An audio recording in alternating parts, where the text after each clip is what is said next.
Vamos orar, então. Aqueles que podem se ajoelhar, convido a todos.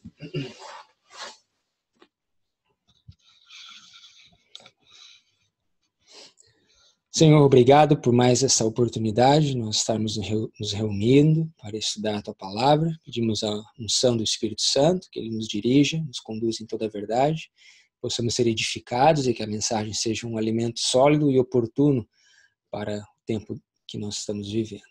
Pedimos em nome de Jesus. Amém.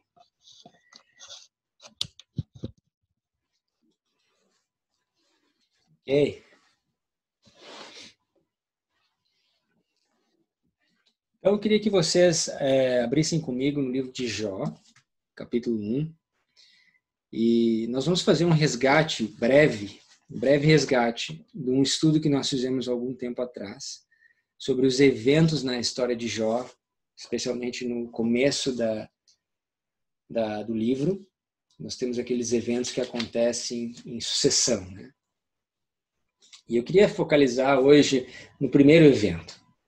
Vamos tomar um tempo para olhar o primeiro evento. Assim como eu queria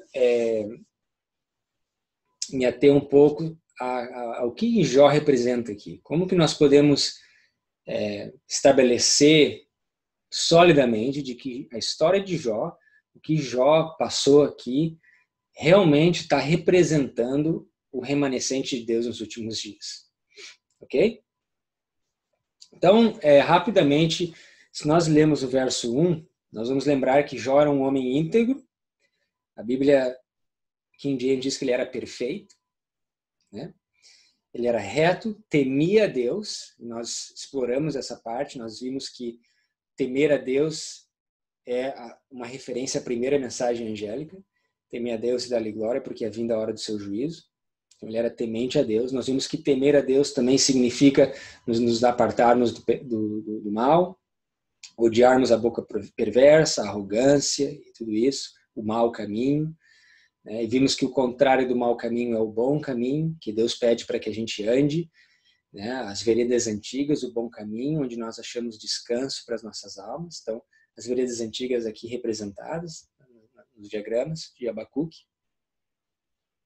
Então, uma referência à primeira mensagem angélica, que é o nosso primeiro degrau, né? Como Ellen White se chama, o primeiro degrau da nossa caminhada. E aí nós vemos que acontece eventos sucessivos na história de Jó. Nós vemos que Satanás vem e acusa a Deus, dizendo que Jó ele só era fiel porque ele tinha todas essas bênçãos, essas proteções, né, que Deus colocou sobre a vida dele. E Deus permite, então, né, que Satanás toque a vida, os bens de Jó, né, mas que primeiramente não toque a vida dele. E aí nós vemos esses eventos na sucessão. Primeiro nós vemos os sabeus, e nós conectamos os sabeus, nós vimos que os sabeus, eles representam quem? Alguém pode me ajudar? Alguém lembra quem representam os sabeus? Pode olhar nas suas anotações aí.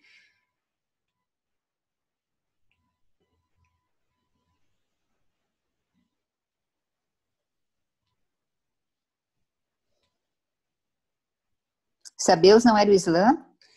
Sabeus, então, muito bem. Os sabeus, eles representam aquele povo de Ezequiel, capítulo 23, que era chamado os beberrões do deserto, que viviam no deserto, que usavam braceletes, coroas nas suas cabeças. E aí lembra que nós fomos no livro de Gênesis e nós vimos que os sabeus, eles são os descendentes de Shiba, ou Seba, né? Seba era um dos filhos de Quetura, né? E ele tinha um irmão chamado Dedanim, ou Dedan, ou o pai dos Dedanitas.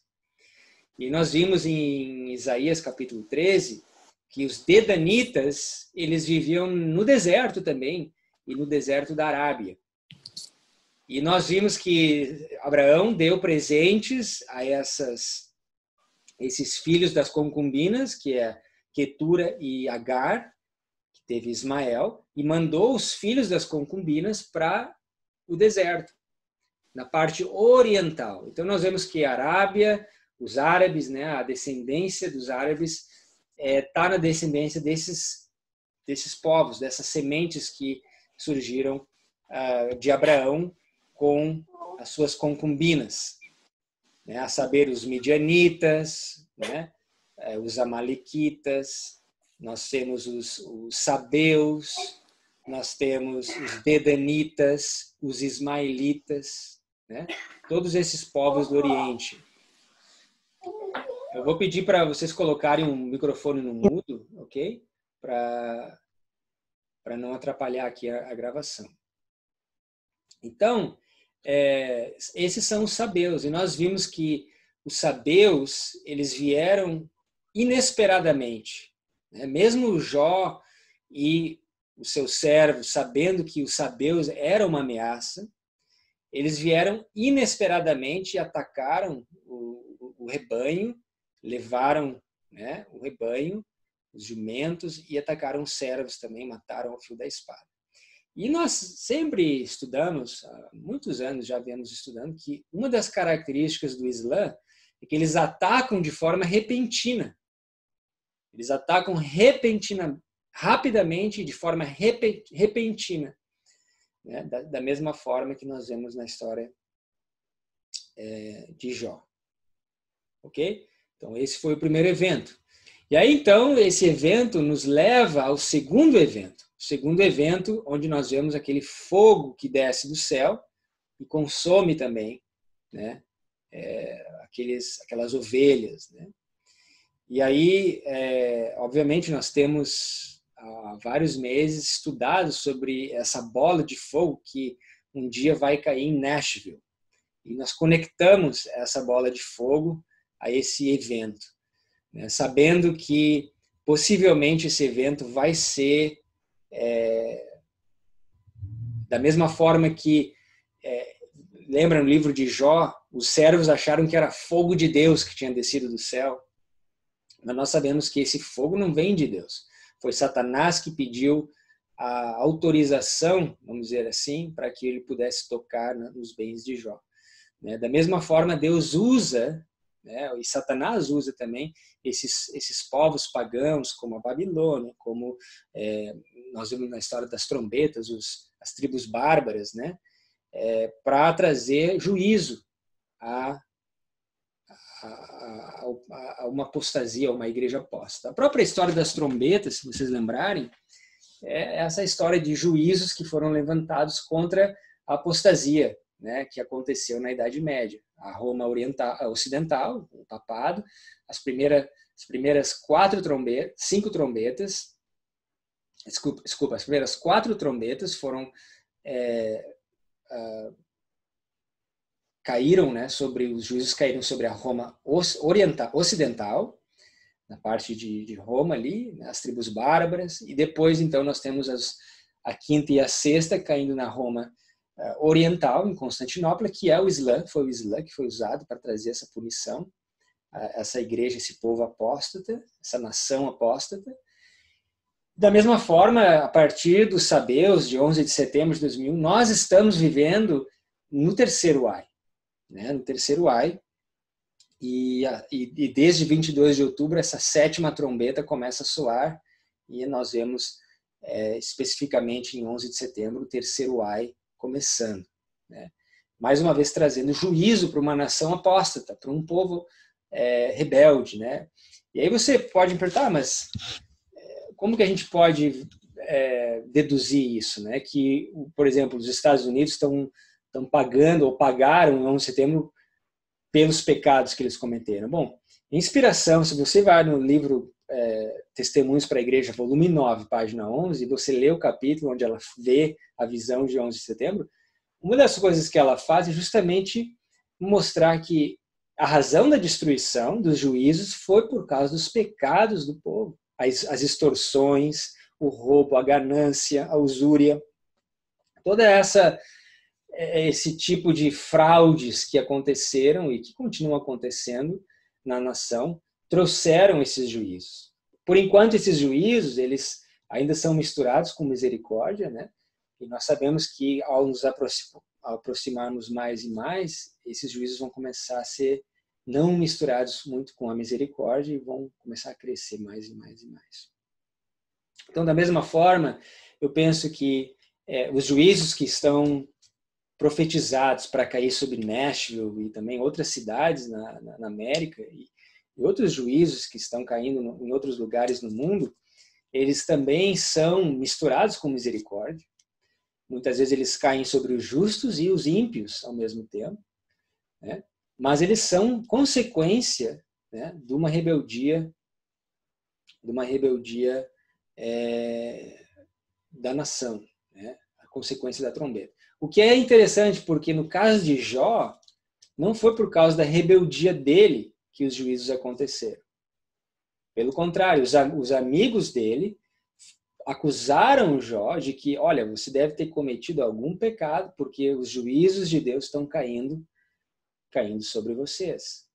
Ou sobre a família, no caso, né? E eles foram repreendidos por Deus, né?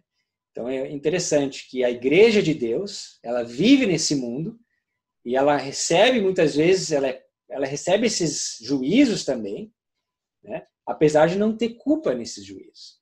Então muitas vezes você se pensa, por que os inocentes sofrem? Por que a igreja de Deus, por que os fiéis de Deus, eles sofrem com essas mazelas da vida? É justamente por isso. E a história de Jó é um exemplo típico, né? E logo depois nós temos os caldeus, que vieram em 3 bandas, né? Em 3 tropas. Nós associamos com Babilônia, dividido em 3 tropas. E aí depois, então, a casa caindo sobre os filhos de Jó, representando quando os caldeus entram na Terra Gloriosa e muitos cairão, né? Nós fizemos essa associação, onde os filhos de Ló representando aqueles que conheciam a mensagem, mas rejeitaram, se embebedaram com o vinho de Babilônia, comeram das iguarias do rei e apostataram, e a casa então caiu em cima deles e matou eles todos, e caíram e não conseguiram levantar mais. Daniel 11, verso 41. Então foi mais ou menos isso que a gente viu naquele estudo.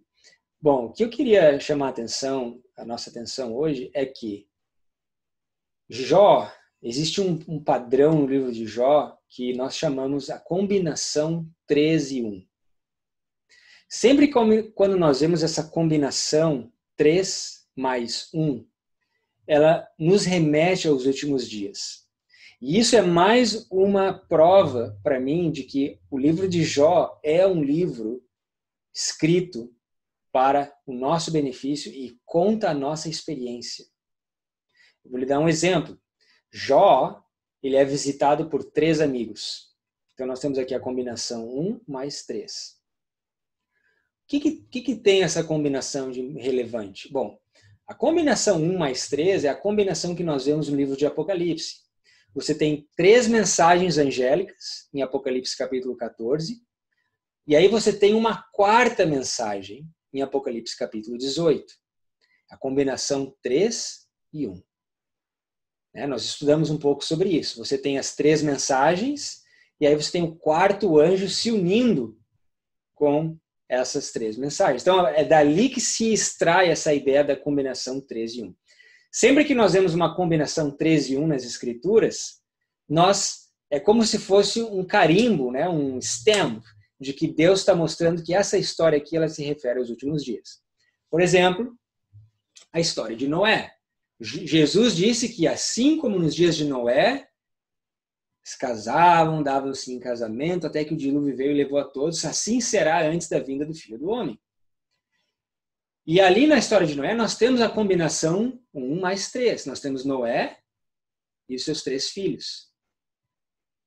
Ok? E nós sabemos que aquela história é pertinente e se aplica para os nossos tempos. Eu lhe dou um outro exemplo. Em Daniel capítulo 3, nós temos 3 hebreus sendo jogados numa fornalha ardente. E ali há um 4º anjo, um 4º homem que se junta a eles. Nós sabemos que o próprio Cristo se juntou a eles. Mais uma vez a combinação 3 mais 1, representando as 3 mensagens angélicas com a 4ª. Nós sabemos que Daniel capítulo 3, a história do decreto de morte, da imagem da besta, da música e tudo mais, se aplica ou não se aplica aos nossos dias? Nós sabemos, estamos careca de saber, como se diz, né, no Sul, que essa mensagem de Daniel capítulo 13 é para os nossos dias. Né? Que haverá um decreto, que haverá uma imagem da besta que muitos vão ser obrigados a adorar, e que esse decreto vai ser culminado num decreto de morte. E ali nós temos então esses 3 hebreus sendo salvos por esse quarto homem, próprio Cristo. Então a história de Jó é basicamente isso, o livro de Jó. Você tem essa combinação 13 e 1, né? Jó e seus 3 amigos. E a história se dá ao redor a narrativa se dá ao redor desse contexto. Alguma pergunta até aqui? Jesus no Getsemane com os 3 discípulos também representa? Jesus, exatamente, Jesus também. E eu não lembro, eu lembro também de um outro episódio onde aconteceu a transfiguração, né? Nós temos a transfiguração, onde você tem também essa combinação. O Getsemane, você vê essa combinação. Então, onde você vê essa combinação, você sabe que aquela história, aquele momento tipifica, de certa forma, algo específico e especial relacionados às 4 mensagens, ou os 4 anjos de Apocalipse 14 e 18. Os 3 anjos mais o 4º. Ok? Algum outro comentário? Observação? O Gui, na transfiguração era Jesus, aí Elias e Moisés, não é? Nós temos ali Elias, né? Moisés. Se eu não me falha a memória, ele levou 2 discípulos. Eu acho que não tem 3 mais não um. Não tem ali. 3, não. Foi só 2 discípulos, né? Era Okay. 2 e Jesus. Ali eu acho que não. 2 Jesus, né? Então nós temos ali, acho que foi Pedro e João, se eu não me engano. Eu lembro porque Jesus, era Elias e Moisés, né? Tá certo. Obrigado. Muito bem. Alguma outra observação? Comentário? Não sei se tu falou da fornalha, falou? Falei da fornalha. Uhum.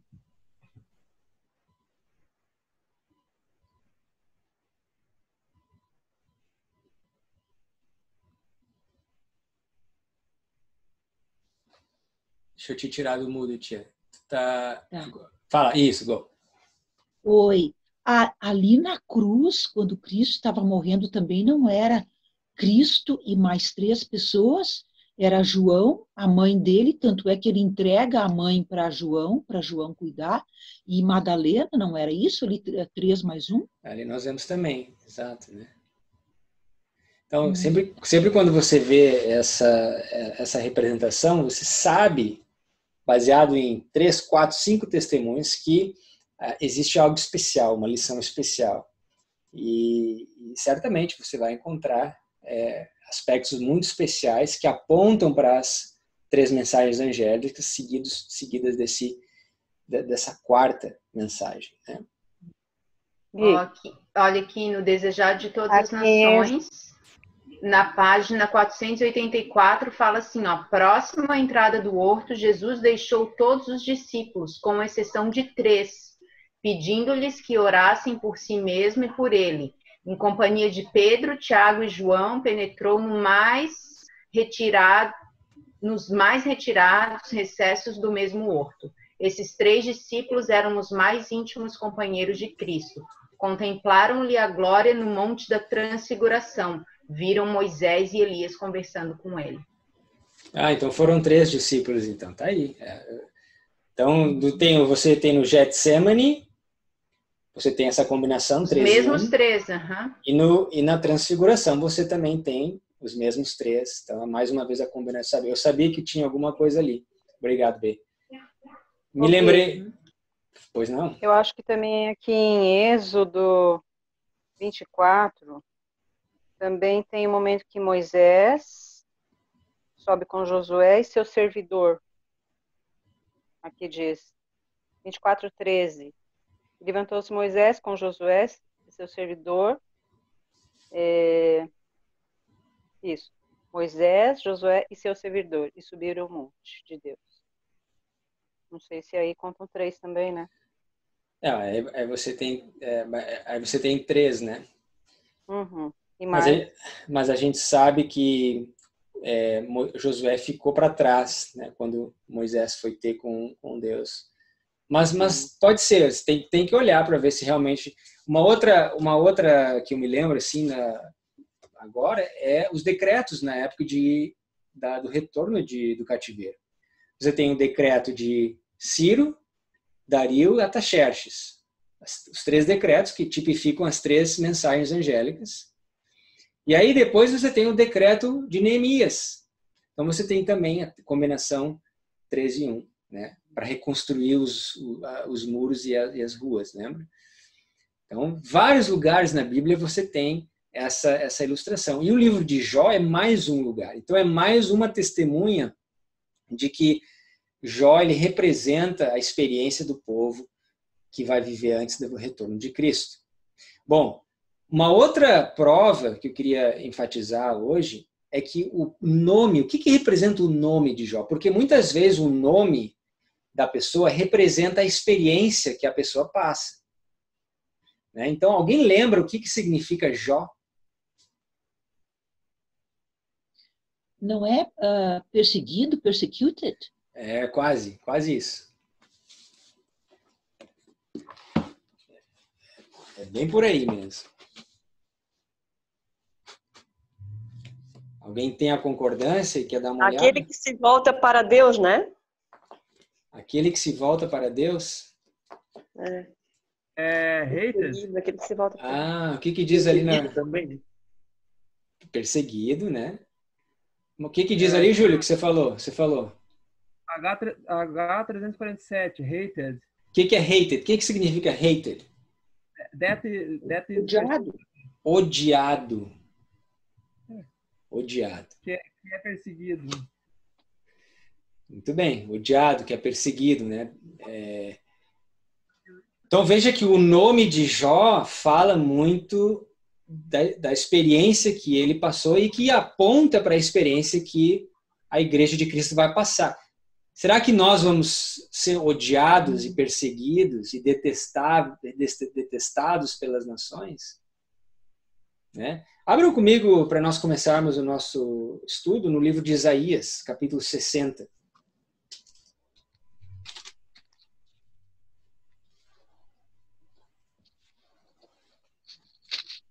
Eu queria que alguém lesse para nós o verso 1, 2 e 3. E aí nós vamos fazer um comentário e vamos ler um outro verso nesse capítulo. Dispõe-te, resplandece, porque vem a tua luz e a glória do Senhor nasce sobre ti. Porque eis que as trevas cobrem a terra e a escuridão os povos. Mas sobre ti aparece resplandente o Senhor, e a sua glória se vê sobre ti. As nações se encaminham para a tua luz e os reis para o esplendor que te nasceu. Muito bem. Então nós vemos que essa profecia é uma profecia messiânica, apontava para a vinda de Cristo, né? É muito claro. Você tem Malaquias capítulo 2, capítulo 4, verso 2, dizendo que, né, que Deus traria cura sobre as suas asas, o sol da justiça, né? Só que nós sabemos que essa profecia também aponta para Apocalipse capítulo 18, onde aquele anjo desce do céu e a terra é iluminada com a sua glória. Nós estudamos isso a última vez. E da mesma forma que os gentios caminharam, né, que Cristo foi levantado na cruz e atraiu multidões a si mesmo, nós sabemos que nos últimos dias Deus vai levantar um estandarte, uma bandeira, esses detestáveis de Israel, né, o outcast, né, esses desprezíveis, esses odiados de Israel vão ser levantados como um estandarte e os gentios fluirão a a esse povo. Eu vou dar um exemplo para vocês no próprio livro de Isaías, no capítulo 2, olhem comigo no capítulo 2. Vocês podem segurar o dedo em Isaías 60, a gente vai voltar rapidinho. Eu só queria ler esse verso aqui para nós. Ó. Capítulo 2, Isaías 2, verso 2. E acontecerá nos últimos dias, estamos nós vivendo nos últimos dias, que se firmará o monte da casa do Senhor no cume dos montes e se elevará por cima dos outeiros, e correrão a ele todas as nações. E irão muitos povos e dirão, vinde, subamos ao monte do Senhor, a casa do Deus de Jacó, para que nos ensine os seus caminhos e andemos nas suas veredas. Porque de Sião sairá a lei e de Jerusalém a palavra do Senhor. Então nós temos as multidões fluindo ao monte de Deus, a casa de Jacó, a igreja, o baluarte da verdade, né? O símbolo da igreja, querendo saber desse povo, né? E no capítulo 11 do livro de Isaías, também nos fala dessa promessa. No verso 10 diz que acontecerá naquele dia que a raiz de Jessé, a qual estará posta por estandarte dos povos, será buscada pelos gentios, né? E o lugar do seu repouso será glorioso. Então, são promessas que nós já estudamos, já vimos essas promessas, mas que fala desse estandarte, né? Que será buscado pelos gentios. Então, Isaías capítulo 60 nós poderíamos aplicar também com Apocalipse capítulo 18, a terra se iluminando com a glória de Deus. Só que aí veja o que acontece. Se você volta lá em Isaías 60, nós estamos falando desse povo, né? Como que chama outcast em português? Os rejeitados, né? Rejeitados, exatamente. São os rejeitados, né? Então, fora. Então, abandonado. Exato. Então, veja só, no capítulo 60, no verso 15. Alguém lê para nós o verso 15. De abandonada e odiada que eras, de modo que ninguém passava por ti, eu te constituirei glória eterna, regozijo de geração em geração. Então, nota interessante que logo antes de Deus constituir Jerusalém, né, Sião, o povo dele, como um gozo, uma excelência perpétua, um gozo de geração em geração, qual é a situação deles antes desse momento? De acordo com esse verso. Diz que eles são o quê? Abandonados e odiados. Abandonados e odiados. São os rejeitados, né? Aquele outcast, aqueles que são desprezados, né? É um povo não desejável. Né? Eles são odiados.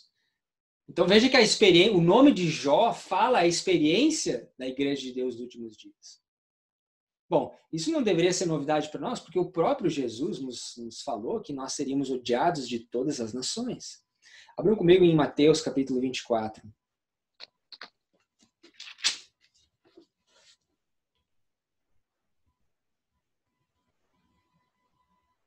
Agora, é curioso, né? Porque se a igreja caminha ao lado do mundo, passo a passo, se os valores da igreja se assemelham cada vez mais com os ideais do mundo, com o mundanismo, com as ideologias mundanas, de que forma que a igreja vai ser detestada e odiada e rejeitada?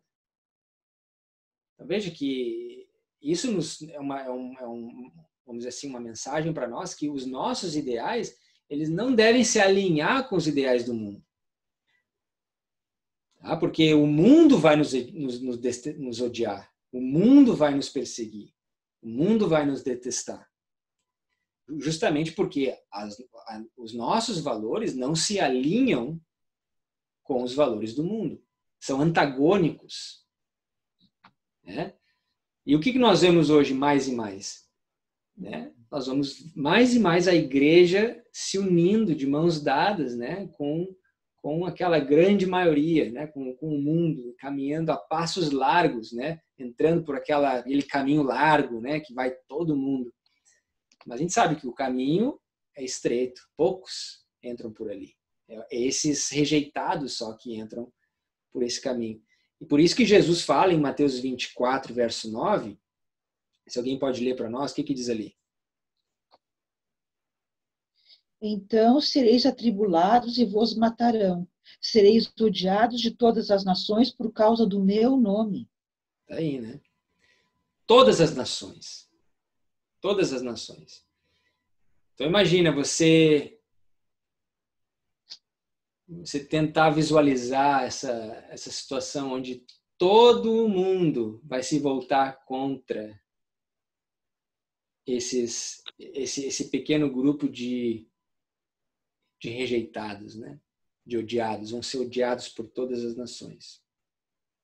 Jesus fala. Eu podia falar alguma coisa aqui? Claro, claro. Assim, que o lado oposto disso é se a gente for ali para Jó 1:8. Eu acho incrível a pergunta que Deus faz para Satanás. Ele diz o seguinte: observaste o meu servo Jó? Porque ninguém há na terra semelhante a ele, homem íntegro e reto, temente a Deus e que se desvia do mal.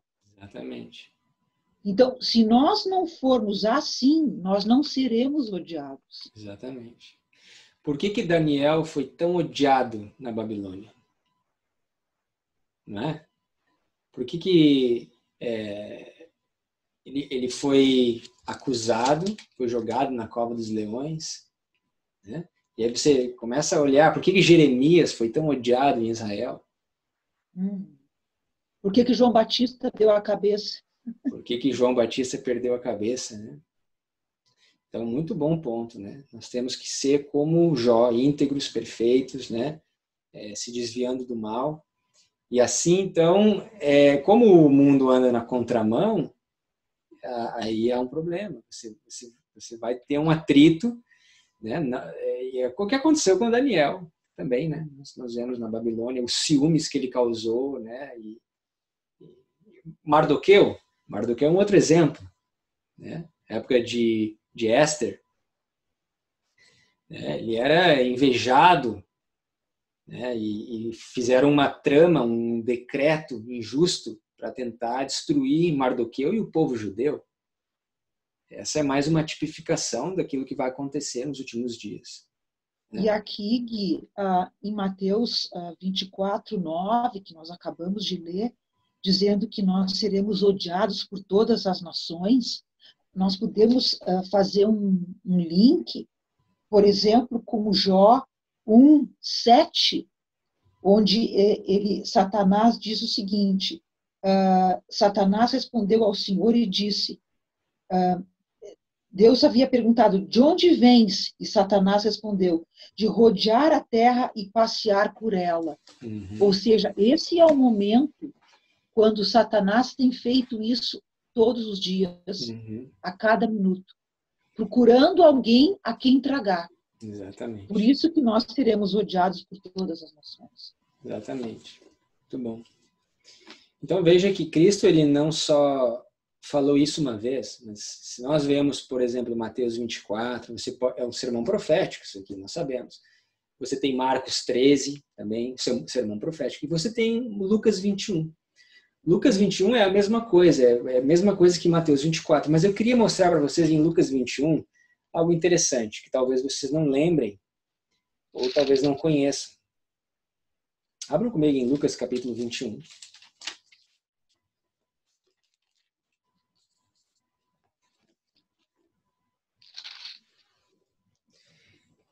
E aí nós vamos ler então o verso 17. Posso ler? Pode, do verso 17 até o verso 19. Tá.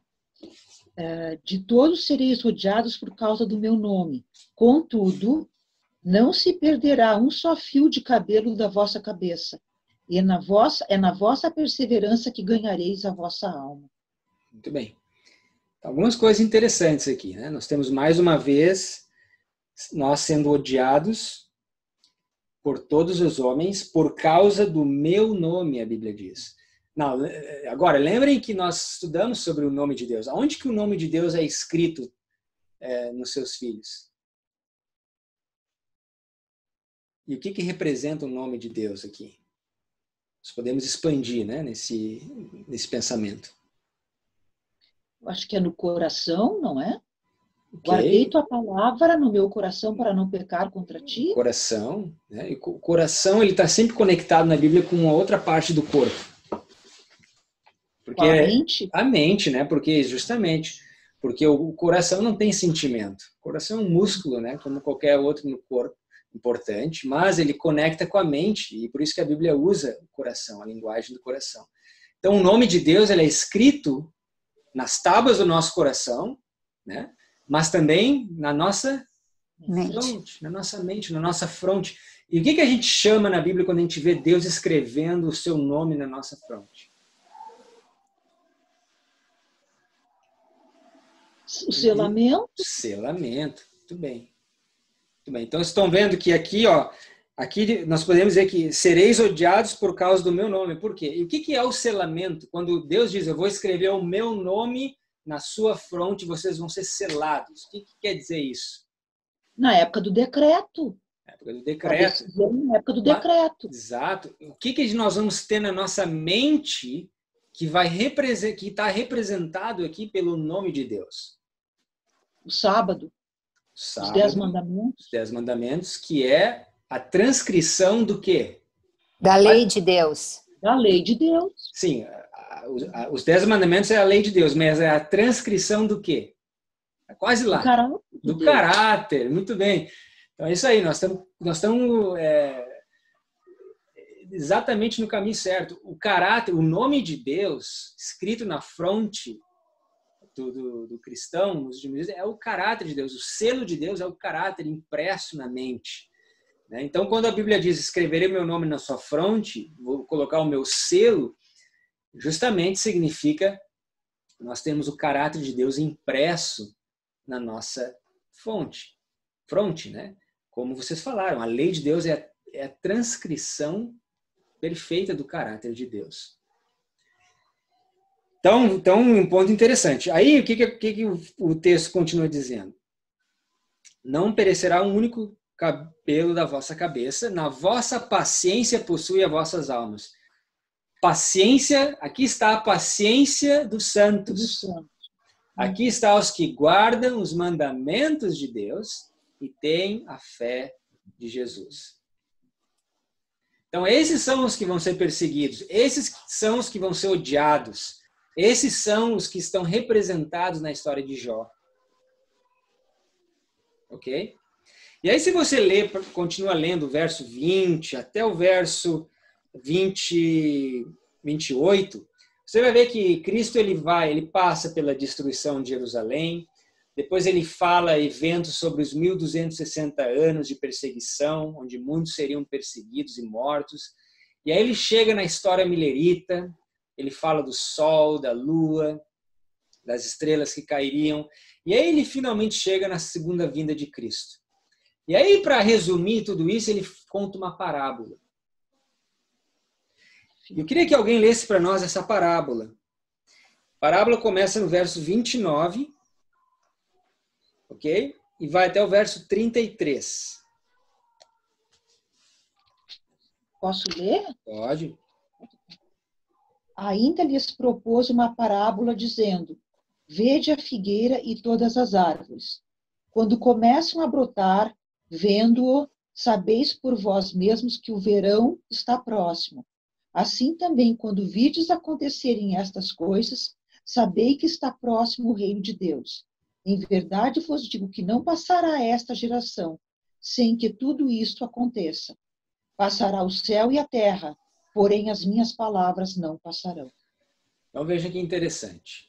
Várias coisas. Essa parábola nós temos estudado por muitos anos essa parábola. Ela é muito profunda, tá? Primeiro ele diz, olha, eu acabei de dar uma mensagem profética, um sermão profético para vocês, e eu vou sintetizar, resumir numa parábola. E ele fala: olhai para a figueira e para todas as árvores. Eu não temos tempo aqui de entrar em detalhes, mas eu mandei para vocês um documento e ali você tem textos do Espírito de Profecia que provam o que eu vou falar. A figueira que Jesus se referia aqui era um símbolo da nação judaica, é um símbolo da igreja. E as outras árvores é um símbolo dos gentios. Por quê? Lembra quando Cristo amaldiçoou aquela figueira? No livro de Lucas, capítulo 13, você encontra essa história. Por que ele amaldiçoou a figueira? Alguém lembra? Porque ela não dava frutos, estava sem frutos. Porque ela estava sem frutos. Mas, além de estar sem frutos, ela tinha algo que fez com que ele realmente ficasse frustrado e amaldiçoasse a figueira para dar uma lição espiritual para os discípulos. A aparência dela era de que teria frutos. Muito bem. Então ela tinha uma aparência que ia ter frutos. Quando ele se aproximou para ver os frutos, ele não encontrou frutos. Por que Cristo teve certeza que ele encontraria frutos na figueira? Que aparência foi essa que fez com que ele fosse buscar frutos e não encontrar? Porque ali diz que há 3 anos ele procurava fruto na figueira e não encontrou. Muito bem. O que diz o verso? Ali nós temos mais um exemplo da combinação 3 e 1. Ali no verso 13, 7, diz assim, ó. Pelo que disse ao viticultor, há 3 anos venho procurar fruto nesta figueira e não acho. Podes cortá-la, porque está ela ainda ocupando inutilmente a terra. O que continua dizendo, tia? Continua. Ele, porém, respondeu, Senhor, deixa ainda este ano, até que eu escave ao redor dela e lhe ponha estrume.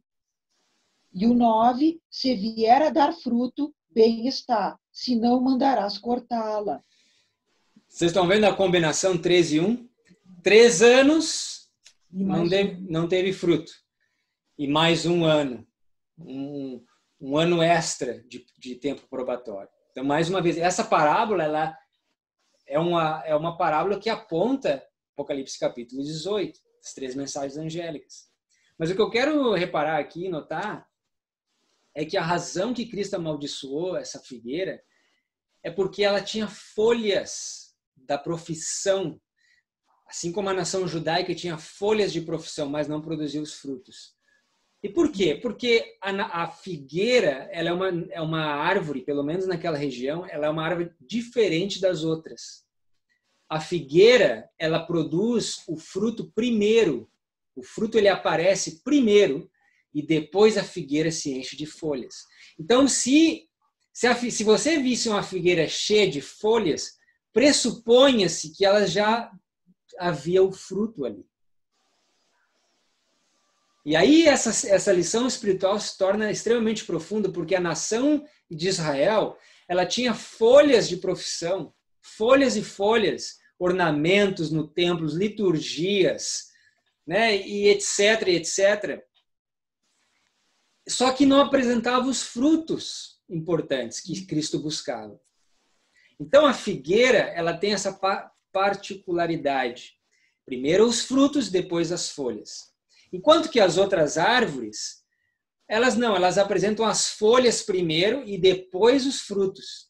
Então, em Lucas 21, quando Jesus diz, olhai a figueira e a todas as outras árvores, Jesus está dizendo, olhai para a nação de Israel, para o Israel espiritual, para a igreja. E também olhai para as outras árvores. A nação de Israel precisa produzir os frutos primeiro. A figueira produz os frutos antes dos gentios. Ok? Os gentios, eles têm o tempo deles para produzir os seus frutos. A igreja precisa produzir antes. E acho que é por razões óbvias, né? Nós temos a luz que eles não têm. Nós temos responsabilidades que eles não têm. Nós temos muito conhecimento que eles não têm. Então, é de se esperar que a igreja produza esses frutos antes.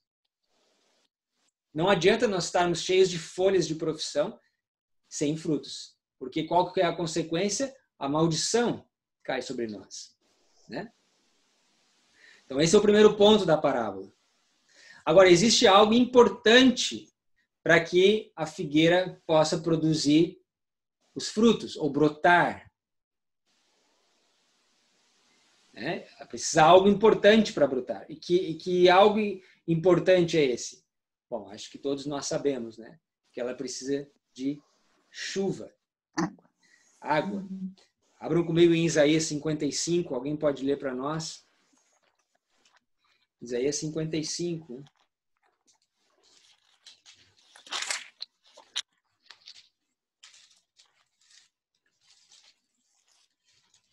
Qual é o verso? Nós vamos começar no Acho que é o 10. verso 9 até o verso 11. Tá. Porque assim como os céus são mais altos do que a terra, assim são os meus caminhos mais altos do que os vossos caminhos, e os meus pensamentos mais altos do que os vossos pensamentos. Porque assim como descem a chuva e a neve dos céus, e para lá não tornam, sem que primeiro reguem a terra, e a fecundem, e a façam brotar para dar semente ao semeador e pão ao que come. Assim será a palavra que sair da minha boca. Não voltará para mim vazia, mas fará o que me apraz e prosperará naquilo para que a designei. Então, notem que é a chuva que cai do céu que faz com que a terra brote. Faz produzir, brotar e dar semente ao semeador e pão que come. Então, a chuva, ela precisa cair para que o fruto, para que a planta brote. Tá, esse é o segundo ponto. Mas Jesus diz, olha, quando vocês verem então essas figueiras, essa figueira e essas outras árvores brotarem, especialmente a figueira começar a brotar, sabeis que perto está o verão. O que representa o verão? A ceifa. É a ceifa. Abram comigo, pode anotar aí, não precisa nem abrir. Jeremias, capítulo 8, verso 20. É a ceifa ou a colheita, né? Jeremias, capítulo 8, verso 20. Diz assim, passou a cega, findou o verão, e nós não estamos salvos. Então, a cega, a ceifa, a colheita é o verão. Equivale ao verão. Ok? Então, quando Jesus diz, olha, sabei que perto está o verão, perto está a colheita, perto está a cega.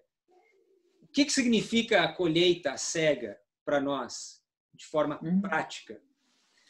Bom, nós temos que perguntar para Mateus, capítulo 13, porque ali nós encontramos a resposta. Uma outra parábola que Jesus ensinou, também sobre a agricultura. Não é à toa que a agricultura é o ABC da educação. A agricultura é incrível quando você vai mexer na terra, você vai colher uma fruta, você vê lições bíblicas em todos os momentos. Eu me lembro, há um tempo atrás, eu estava ajudando um amigo a colher blueberries. Ficamos horas colhendo blueberries, blackberries e olha, era um sol escaldante, nós suando, e aí nós começávamos a refletir nas lições espirituais que a gente podia tirar daquela experiência. Não é fácil você colher blueberries num calor de quase 40 graus, uma umidade quase 100%. E aí você começa a refletir nas lições que a agricultura pode nos dar. É incrível. Por isso que a Bíblia, o Espírito de Profecia é claro em dizer que Deus tem 2 livros. Um é a Bíblia e o outro é o livro da natureza. Porque ali se encontram lições preciosas para o nosso caráter. Mateus capítulo 13, se alguém pudesse ler para nós, começando no verso 36 até o verso 39. Eu vou ler. Então, despedindo as multidões, foi Jesus para casa. E chegando-se a ele, os seus discípulos disseram, explica-nos a parábola do joio do campo. E ele respondeu: o que semeia a boa semente é o Filho do Homem. O campo é o mundo. A boa semente são os filhos do reino. O joio são os filhos do maligno. O inimigo que o semeou é o diabo. A ceifa é a consumação do século. E os ceifeiros são os anjos. Muito bem. Então, o que é a ceifa? Fim do mundo. Fim do mundo. Consumação dos séculos, o fim do mundo. Então, quando Jesus diz lá em Lucas 21, olha, olhem para a figueira, para todas as outras árvores, quando elas estiverem brotando, sabeis que perto está o verão. Nós podemos traduzir dizendo assim, sabeis que perto está o fim do mundo. E ele adiciona dizendo, em verdade vos digo, quando vocês virem esse sinal, as plantas brotando, essa geração não passará antes que tudo isso aconteça. Bom, se nós conseguirmos determinar o momento histórico em que as plantas começam a brotar, para mim seria o maior argumento de que nós estamos vivendo na última geração. Ok? Eu queria convidar que vocês fossem comigo no livro de Isaías, capítulo 27. E talvez para muitos isso seja uma revisão, uma boa revisão, porque eu não escuto mais as pessoas ensinarem sobre isso. Talvez para outros sejam algo novo, algo que nunca tinham ouvido falar. Mas isso é um texto que nós temos lidado por muitos anos e poucas pessoas realmente compreendem o que esse texto quer dizer. Alguém pode ler para nós do verso 6, Isaías 27, verso 6 até o verso 8. Eu leio. Dias virão em que Jacó lançará raízes, florescerá e brotará Israel, e encherão de fruto o mundo. Porventura feriu o Senhor a Israel como aquelas que o feriram? Ou o matou, assim como aqueles que o mataram? Com xô e exílio o trataste, como forte sopro o expulsaste no dia do vento oriental. Ok, eu queria convidar vocês a lerem em inglês, se vocês têm acesso ao inglês, porque a tradução portuguesa é muito pobre mesmo, tá? E eu queria chamar a atenção aqui a duas coisas. Primeiro, no verso 6, fala desse florescimento, do Israel e Jacó brotará. Okay? E nós sabemos que para algo brotar precisa da chuva, como nós vimos em Isaías 55. E a promessa é que Israel encherá o mundo com seus frutos de justiça. Aqui é uma promessa linda. Okay? Bom, no verso 8, aqui existe uma palavra que não está na versão em português. Alguém tem a versão em inglês que possa ler para nós o verso 8 da King James? In measure, when it shooteth forth, thou wilt debate with it. He stayed with rough wind in the day of the east wind. Então, qual é a palavra que está faltando ali? In measure, nós temos com medida, né? Com medida, in measure. It shall what? Shoot forth. O que é shoot forth? É brotará. Brotará, shoot forth. É o que a planta faz. É exatamente em Lucas 21. Brotará. E aí fala que haverá uma contenda. Uma contenda. Agora, o que é necessário para que a planta brote? A água. A pergunta é, o que traz a água nesse verso? Quando ela brota, é o dia do quê? Vento leste. Do vento leste. Muito bem. Então, veja, o vento leste que traz a chuva que ajuda a planta a brotar. Só que ao mesmo tempo que nós vivemos nesse tempo do vento leste, quando nós vemos essas coisas acontecerem, a Bíblia diz que Deus, ele segura o seu rough wind. Existe um outro vento. Que outro vento é esse? A King James, o que a King James diz ali? He stayed with rough wind in the day of the east wind. Então ele segura, tem dois ventos, né? Ele segura o rough wind, o vento forte, nos dias do vento leste. Tá? Então veja, são dois ventos. Um é o vento leste, que traz a chuva, e nós vamos ver que o vento leste traz uma outra coisa também. E o outro vento é esse rough wind, ou como Daniel 11:40 chama, que também não existe no português essa expressão, no verso 40, mas no inglês diz the whirlwind. Whirlwind é um furacão. Como tem em Daniel. Como tem em Daniel, exato. Então são dois ventos. Um é um furacão, e aqui eu vivo numa terra de furacão. Esse ano já, olha, teve um furacão aqui que foi um monstro. Ele veio com uma categoria 4. A sorte é que ele passou muito rápido e bem longe da minha região. Mas onde ele passou, olha, não sobrou nada. O mar foi jogado, foi lançado para dentro da terra 20 pés. 20 pés. Tá? A costa foi, tu imagina, 20 pés. Algo assim terrível. Então o furacão, esse whirlwind, esse tufão, ele representa, em Daniel 11, verso 40, os movimentos do rei do norte.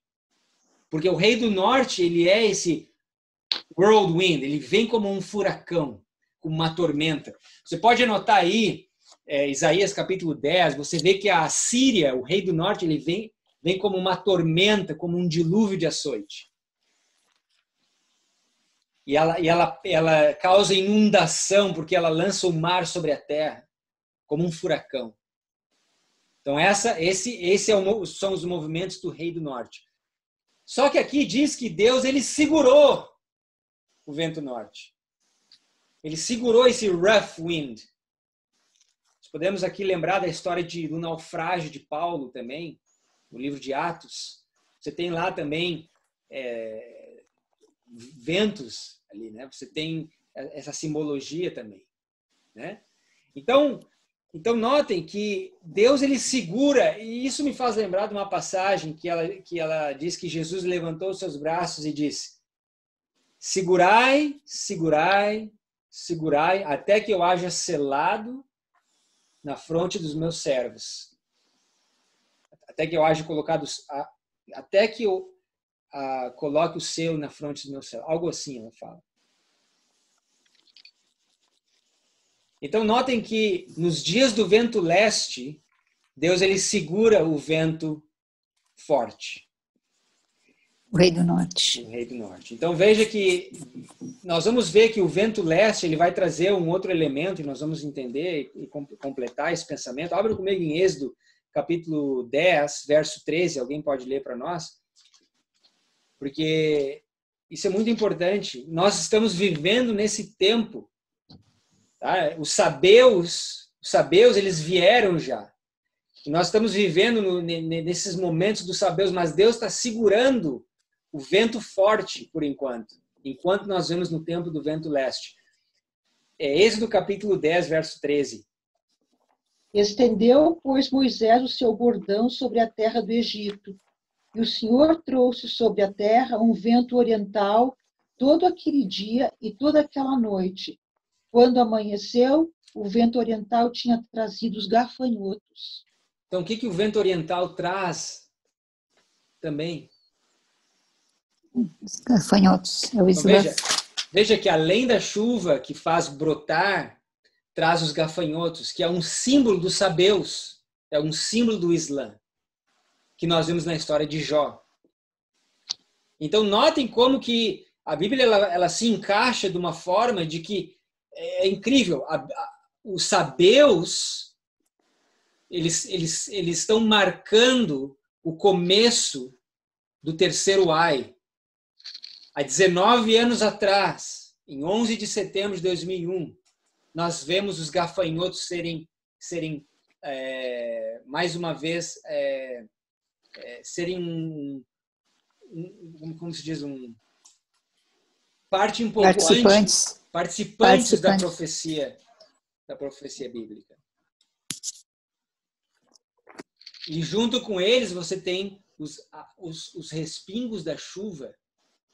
Lembram daquela passagem que Ellen White fala em Review and Herald, quando aquelas torres caírem em Nova York, o anjo de Apocalipse 18 começaria o seu trabalho, e ali nós temos o começo da chuva serôdia. E ali nós temos, então, o começo desses rebentos brotarem. Então, voltando em Lucas 21, você vê que quando nós vemos esse sinal da figueira brotando, nós temos que saber que perto está o verão, perto está o fim do mundo. Nós estamos vivendo no fim do mundo.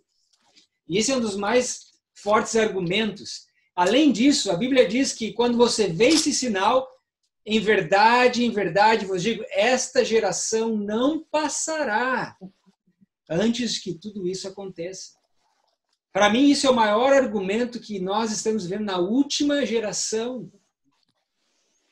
A geração que viu os eventos de 11 de setembro de 2001, ela vai presenciar os outros eventos que nós vemos na linha de tempo profético nas Escrituras.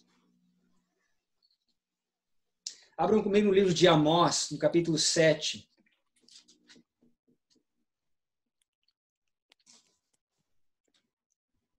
Olhem como a Bíblia conecta os gafanhotos com o princípio do rebento brotando.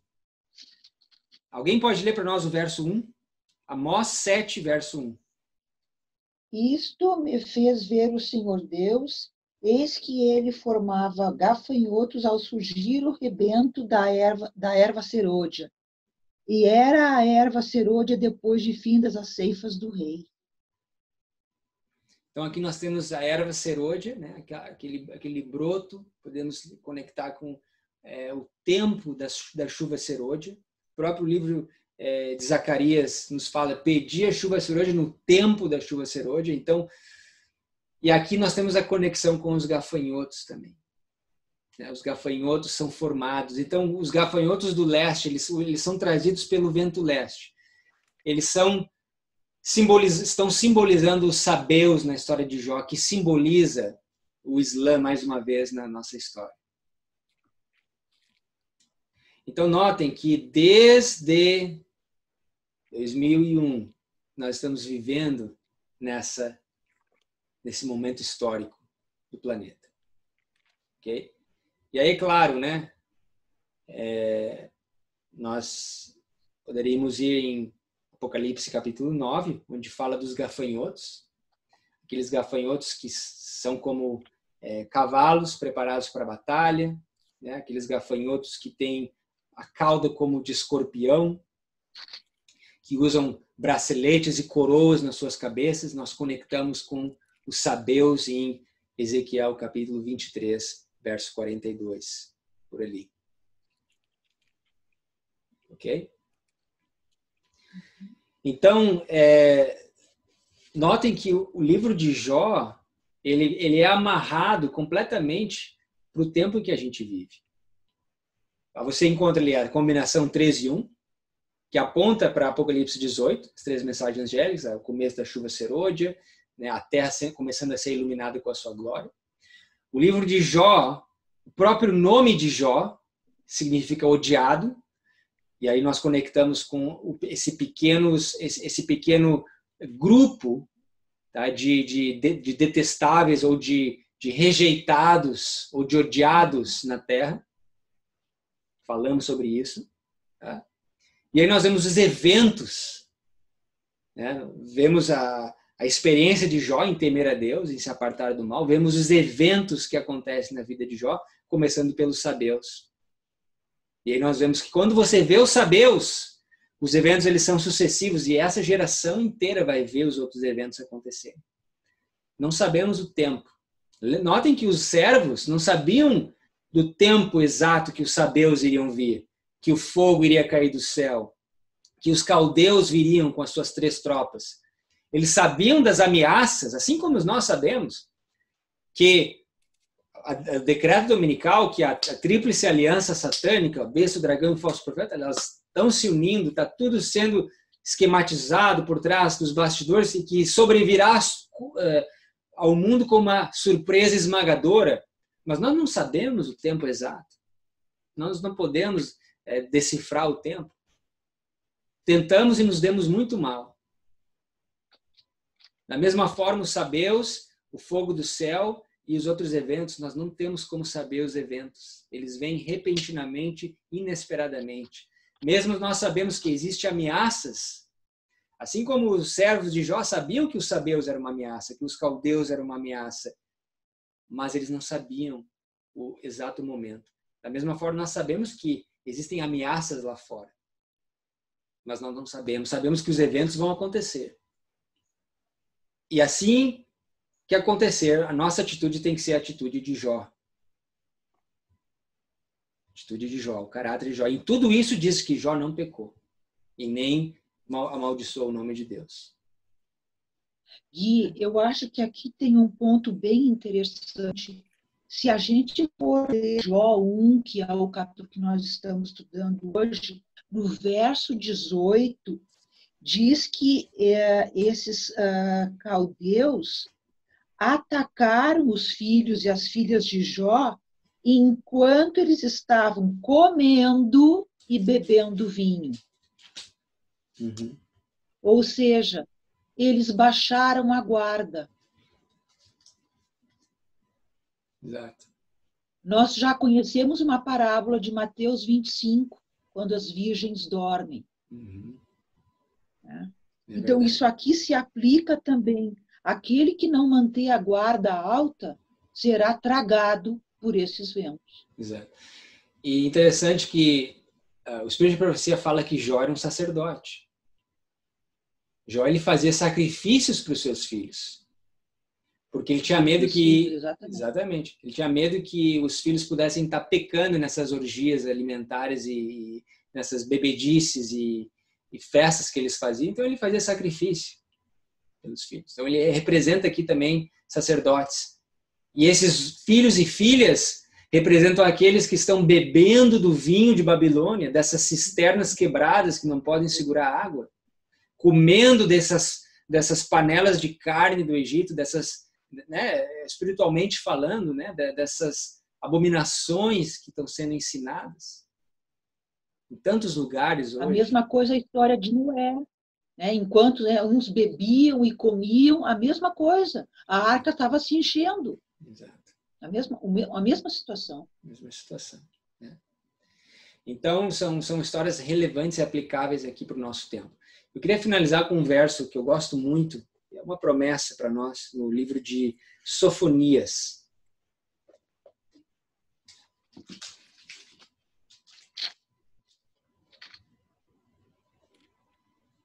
Sofonias, capítulo 2.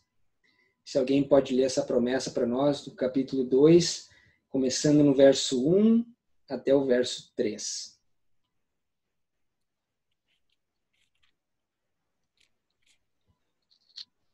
Eu não achei ainda. Alguém pode ler, então. Sofonias 2, 1 a 3. Congregai-vos, sim.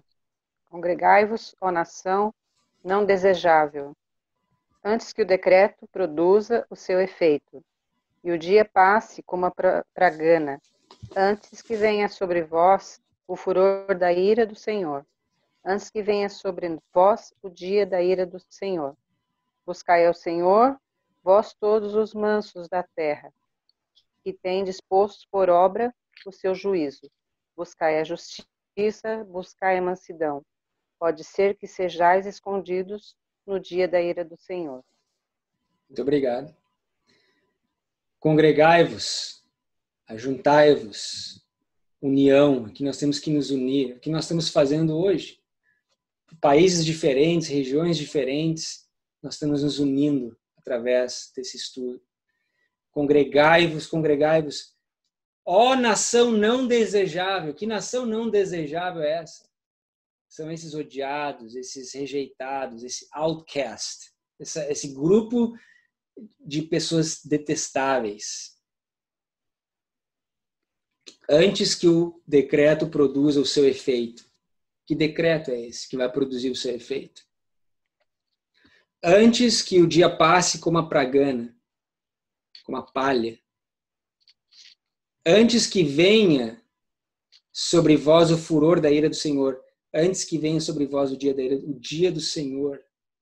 O dia do Senhor, de acordo com o livro de Joel, é o tempo do decreto, é o tempo do decreto dominical. Buscai ao Senhor vós os mansos da terra. Lembram que quando nós estudamos sobre o temor do Senhor, nós somos lá em Provérbios capítulo 8, verso 13, que diz que o temor do Senhor é odiar o mau caminho, a boca perversa, a arrogância. Notem que aqui nós temos o contrário, o oposto. Nós temos os mansos da terra, não os arrogantes, não os orgulhosos. Nós temos os mansos, os humildes, que têm de posto por obra o seu juízo. Temei a Deus da glória, porque é chegado a hora do seu juízo. Buscai a justiça, buscai a mansidão. Pode ser que sejais escondidos no dia da ira do Senhor. Aonde que nós vamos nos esconder? Qual é a nossa esperança de esconderijo? Você pode ler o Salmo 91, ali você vai encontrar. Só existe um lugar para nós nos escondermos. Sob as suas asas, né? Então, que essa esperança possa permanecer viva no nosso coração, à medida que a gente se aproxima a esses eventos que estão já colocados na linha profética de Deus, mas que vão vir como surpresa esmagadora. E vão ser eventos que nós não vamos precisar ficar pesquisando na internet para ver se cumpriu, se não cumpriu. Não. Vão ser movimentos mundiais, assim como 11 de setembro, foi algo mundial. Mesmo que você não quisesse escutar, você escutou, porque não tinha como você não escutar. Foi algo que foi televisionado no mundo inteiro ao vivo, de magnitude mundial. Os eventos proféticos são assim. Então, que nós possamos ter essa esperança ao nos prepararmos, ao nos congregarmos juntos, nos unirmos, para continuar fazendo o trabalho de advertir o mundo. É a última mensagem de advertência a esse mundo. É essa mensagem que nós temos. E as pessoas, elas vão olhar para nós como um povo não desejável. A maioria, como um povo detestável, assim como Jó. Né? Assim como Jó. E assim como Jó, os amigos de Jó disseram que as maldições eram por culpa dele, pessoas vão olhar para nós, olha, tudo que está acontecendo no mundo é culpa de vocês. É culpa de vocês. Ao ponto deles, nós sabemos, nós conhecemos a profecia. Vão nos odiar e vão nos perseguir, vão querer nos matar, etc, etc. Por quê? Porque esse estandarte que foi levantado, ele vai atrair os sinceros e ele vai incomodar os ímpios. Assim como Daniel incomodou nas cortes de Babilônia, né? Assim como nós vemos na história de Éster, né? Mardoqueu incomodou nas cortes da Medo-Pérsia, e hoje os cristãos sinceros, adventistas, fiéis, vão incomodar nas cortes dos palácios reais e dos governos reais quando acontecer no tempo determinado. Então, era isso que eu tinha para compartilhar com vocês nessa tarde. Algum comentário, alguma questão? Eu queria comentar ali de Lucas 21, quando nós lemos que nós seremos entregues por pais, irmãos, parentes, que vos matarão, que sereis odiados por causa do meu nome. Aí no verso 18, Deus estende a sua proteção, é como se fosse um escudo protetor, quando ele diz, contudo, apesar de tudo isso, de tudo que vai acontecer, eu lançarei sobre vocês uma proteção, tanto é que não se perderá um só fio de cabelo da vossa cabeça. Então fica aqui bem claro a oposição, enquanto que o mundo vai estar, né, no rebuliço do pecado, contudo, eu vou proteger a todos os meus filhos. Então, eu vejo aqui no verso 21, 18, né, de Lucas 21, 18, uma promessa muito significativa para nós, para a gente até decorar, né? Que nem não se perderá um só fio da nossa cabeça. E já em outras passagens, né, Jesus diz que ele sabe até quantos fios existem na nossa cabeça. Então, isso aqui é muito significativo, com uma promessa maravilhosa de tudo aquilo que a gente vai enfrentar e o tamanho da proteção que ele vai lançar sobre nós. Aí, o último conselho dele, perseverem. Perseverem. É na vossa perseverança que ganhareis a vossa alma. Uhum. Aqui está a paciência dos santos, né? Isso me faz lembrar uma citação que eu li há muitos anos já e que, sabe, marcou. Me lembrei agora quando a tia estava fazendo um comentário. Existe uma passagem, eu vou tentar encontrar e mandar para os irmãos, onde ela comenta, assim, depois das pragas, onde os cristãos já estão nas cavernas se escondendo, e ela fala de que os perseguidores chegariam e encontrariam esse grupo de pessoas e apontariam as suas armas, espadas, etc. E essas espadas cairiam das suas mãos. Não poderiam fazer nada. E aí, interessante é que diz que esses grupos, eles tinham a Bíblia, eles tinham diagramas enrolados, como pergaminho, alguma coisa assim, mas refere diagramas. Eu achei muito interessante. Vou ver se eu acho essa passagem para compartilhar com o grupo. É como se as espadas fossem derreter, né? Eles caem da mão, simplesmente elas não têm efeito nenhum. O Gui, em João, no capítulo 20, ali, interessante também no verso 22, quando Jesus, ele diz para os seus discípulos, né, assopra sobre eles e diz, recebei o Espírito Santo, né? A gente poderia dizer que essas representariam, isso seria uma passagem na Bíblia que aponta, né, para os respingos da chuva serôdia, porque a gente sabe que a chuva serôdia ela vai cair abundantemente depois do decreto dominical, mas esses respingos, eles começaram antes, e essa passagem mostra que antes do Pentecoste, Jesus já tinha assoprado, né, sobre os discípulos o Espírito Santo. Perfeito, é. E Ellen White comenta dizendo que esse sopro foram como pequenas gotas antes das torrentes abundantes. Ela fala no Espírito de Profecia. Então, de fato, né, nós vemos o Pentecostes, que nós podemos facilmente alinhar com o alto clamor do terceiro anjo, ou com o decreto dominical, né? E nós vemos que e assim então ali logo depois do Pentecostes começa essas torrentes abundantes de graça, né, do Espírito Santo. A mensagem ela se incha num alto clamor, né? Nós vemos que nós vivemos nesse momento por isso que diz in measure, em medida, em Isaías 27, lembra que nós lemos? In measure, em medida. Nós estamos vivendo no tempo da medida ainda, né? Então, muito bom. Uhum. O cachorro quer falar? Está aqui a citação, ó, que tu falou. Ao deixarem os santos, as cidades e vilas eram perseguidos pelos ímpios que os procuravam matar. Mas as espadas que se levantavam para matar o povo de Deus quebravam-se e caíam tão impotentes como uma palha. Anjos de Deus escudavam os santos.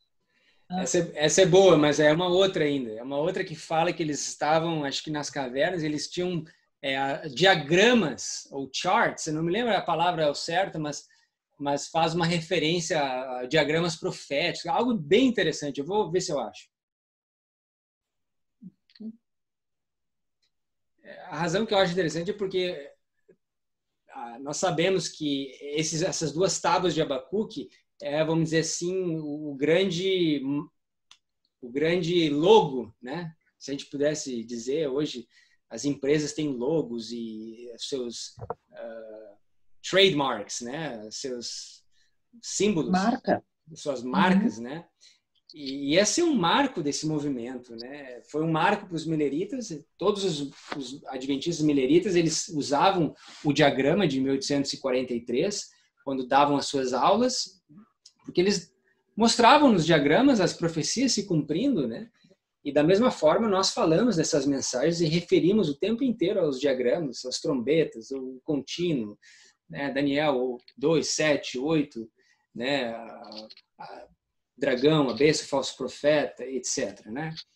Então, o 25-20, tudo isso está ali escrito nos diagramas.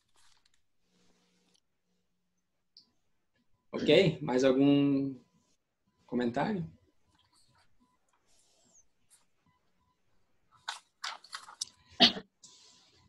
Ok, vamos orar então.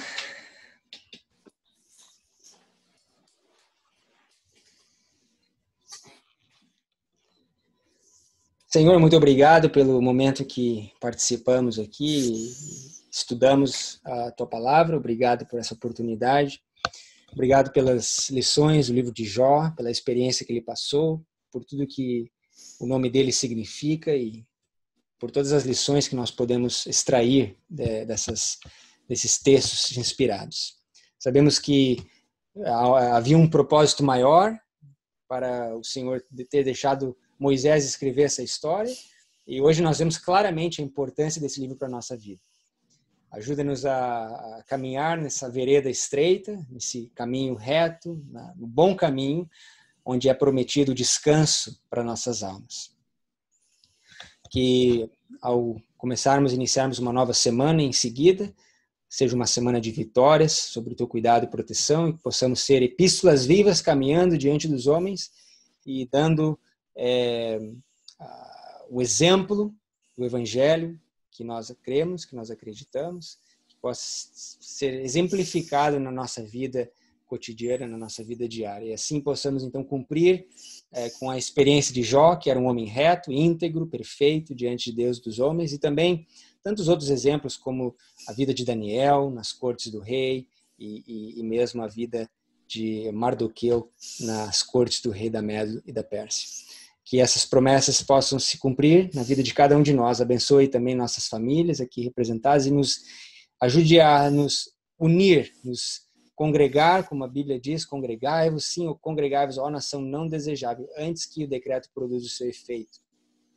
Possamos continuar cumprindo esse trabalho e levar essa última advertência de misericórdia ao mundo.